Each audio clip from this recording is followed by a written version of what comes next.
यहाँ देखो last theory है क्या रे, पूरक कोण है ना जी, और कॉम्प्लीमेंट्री एंगल।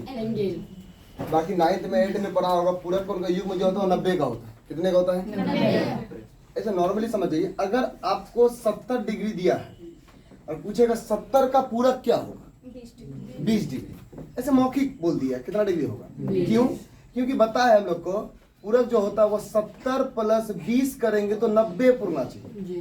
क्या पूरना चाहिए? कॉन्सेप्ट चल रहा है ना। अगर 20 देगा तो 70 हो जाएगा। क्या हो जाएगा? काहे? तो पूरक कोण जो थीटा में चलता है, theta is equal to 90 - theta.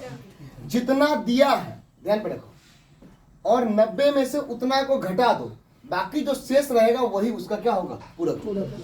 अगर आप 70 दे के रखे हो मुझे और पूछता 70 का पूरक क्या होगा, तो वही होगा 90 में से 70 घटाएंगे तो 20 बचेगा। क्या बचेगा? 20। कि आप 70 में 20 को जोड़ोगे तो कितना बन जाएगा? 90। समझ गया? तो पूरक का मतलब समझ में आ गया। लेकिन कम्प्लीमेंट्री के बाद सप्लीमेंट्री भी एंगल आता है।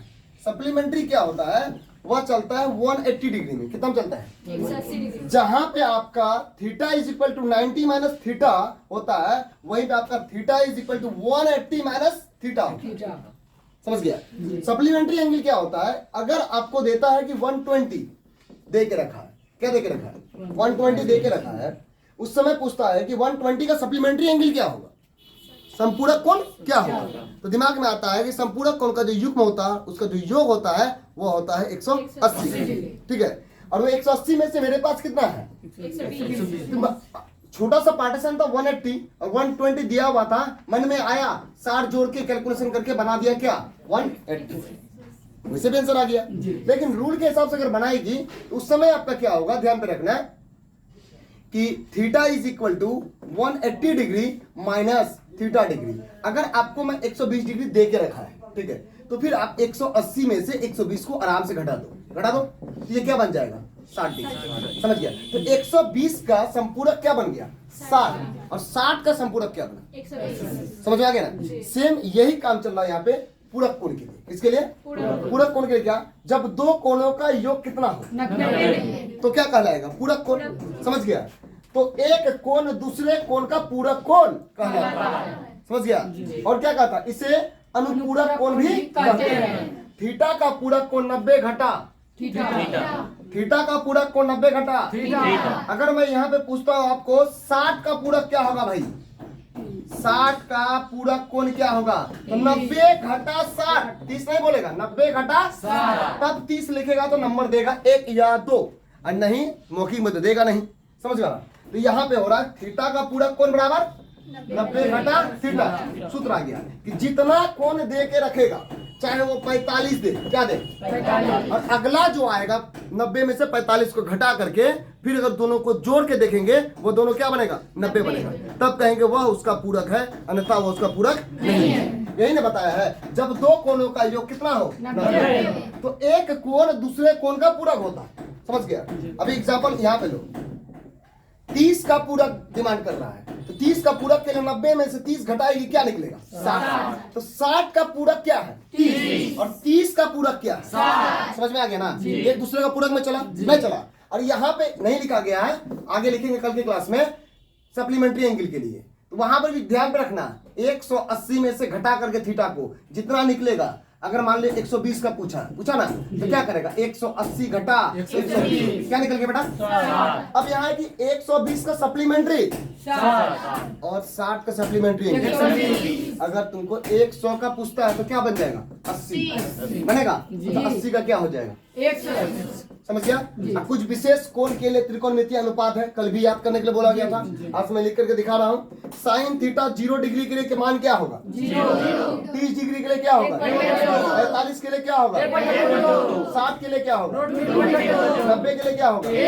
और कॉस जीरो के लिए क्या होगा, और कॉस 30 के लिए क्या होगा, 45 के लिए, 60 के लिए, 90 के लिए, 10 जीरो के लिए, 30 के लिए, और 45 के लिए, 60 के लिए, और 90 के लिए इनफिनिट और परिभाषित। तो क्या बोलते हैं, और परिभाषित।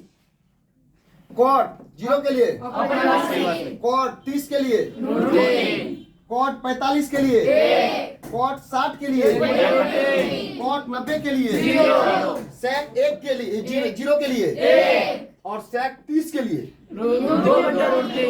सेक 45 के लिए, और सेक 60 के लिए, सेक 90 के लिए, कॉसेक जीरो के लिए, कॉसेक 30 के लिए, 45 के लिए, 60 के लिए। समझ में आ गया। अब यहाँ पे देखो, कॉस है, कोसेक है, सेक है, टेन है, कॉट है, कॉस है और साइन। इस टेबल को याद कर लेगा। क्या करेगा, पूरा कंटेंट, और ये 8.2 में बनाने में मदद करेगा। समझा। 8.1 में तो मदद नहीं करेगा, लेकिन 8.2 में क्या करेगा, बहुत ज्यादा मदद करेगा। बिना टेबल का एक भी क्वेश्चन हिलने वाला नहीं। समझ गया। जिसको टेबल आएगा वो तुरंत बना लेगा, और कैलकुलेशन तो इजी होगा, पूरा का पूरा इजी। जैसे बोलने के लिए भिन्न का जोड़, भिन्न का घटा, भिन्न का गुना।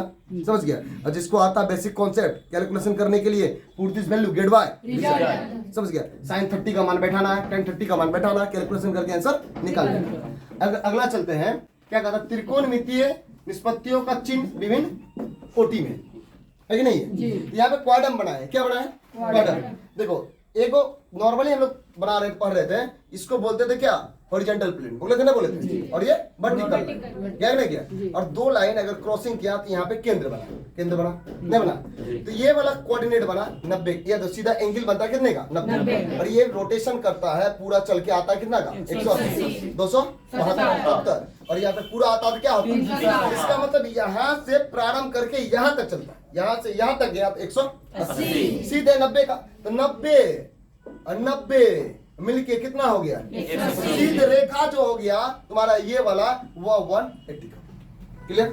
180 का हुआ, मतलब यहाँ से ऐसे करके 180 और यहाँ तक आया 270, और फिर पूरा मिल गया, क्या बन गया, जब पूरा गोल घुरा देंगे तो क्या बन जाएगा, क्या बन जाएगा, सिर्फ वृद्धि बनता है कैसा, 360। अब यहाँ पे देखो, इसका चारों क्वाड्रम पहले पता है तुमको, कोऑर्डिनेट बनाए थे। First quadrant, second quadrant, third quadrant, fourth quadrant. First quadrant में क्या होता है, उसका एक्स एक्सिस भी प्लस होता है और वाई एक्सिस भी क्या होता है, प्लस। और सेकंड क्वाड्रम में क्या होता है, एक्स एक्सिस माइनस और Y axis plus. Third quadrant में क्या होता है, एक्स एक्सिस माइनस और वाई एक्सिस क्या, माइनस। फोर्थ क्वाड्रम में क्या होगा, X axis Y axis minus. तो नॉर्मली यहाँ पे हम लोग क्या देखते हैं, कोटि और भुज के लिए एक्स और वाई का, लेकिन हम त्रिकोणमिति में क्या देखेंगे, साइन, कॉस, टेन, कोसेक, सेक का। समझा, उसी का देखेंगे। तो कहता फर्स्ट क्वाड्रम में बताइए कि 6 का 6 क्या पॉजिटिव होता है, तो बोलेंगे हाँ, साइन भी पॉजिटिव है, कॉस भी पॉजिटिव है, सेक भी पॉजिटिव है, टेन भी पॉजिटिव है, कोसेक भी पॉजिटिव है, और क्या पॉजिटिव है, कॉट भी पॉजिटिव है। अब यहाँ देखो, सेकंड क्वाड्रम में क्या कहता है, साइन और कोसेक ही सिर्फ क्या है, पॉजिटिव। बाकी उनको छोड़ के जो भी है, साइन और कोसेक को छोड़ के क्या है, कॉस है, सेक है, टेन है, कॉट है।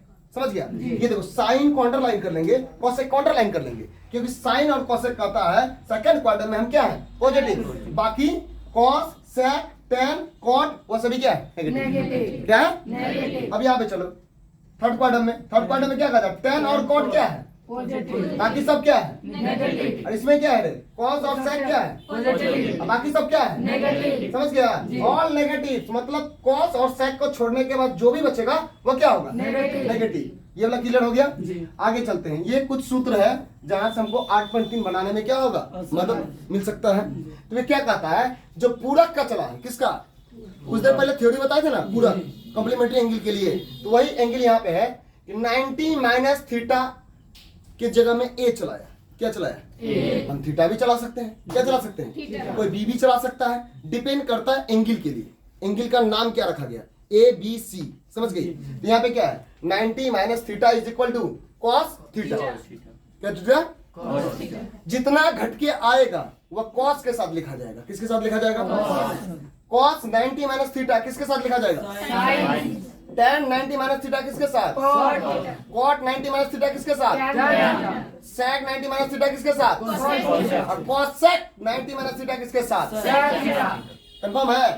तो इसको कम से कम ध्यान पे रखना और याद भी रखना, दोनों का दोनों, इनको और इनको। और बाकी जो पहले सूत्र लिखाया गया है उनको पूरा कंप्लीट करके कल आ जाना।